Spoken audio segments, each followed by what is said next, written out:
Election commission को धमकाने के केस में जमानत के बाद फवाद चौधरी को रावलपिंडी के अडयाला जेल से रिहा कर दिया गया है। फवाद चौधरी के इस्तकबाल के लिए जेल के बाहर तहरीक इंसाफ के कारकुनान की बड़ी तादाद मौजूद थी। कारकुनान ने फवाद चौधरी पर फूल बरसाए।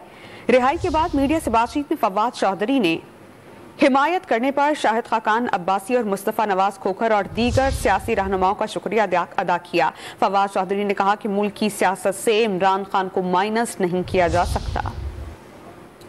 तमाम तर तवज्जो सिर्फ एक तरफ है कि किसी तरह से इमरान खान को माइनस कर लो। ये ऐसे ही है कि जैसे आप कह दें कि हिंदुस्तान की तारीख को कायदे आज़म मोहम्मद अली जिन्ना या गांधी के बगैर जो है वो चलानी है हमने तारीख। इमरान खान को माइनस करके पाकिस्तान की सियासत क्या रह जाएगी? इदारों से कौन लड़ना चाहता है? इदारों के बगैर कौन सा मुल्क चल सकता है? इदारों के साथ मुल्क चला करते हैं।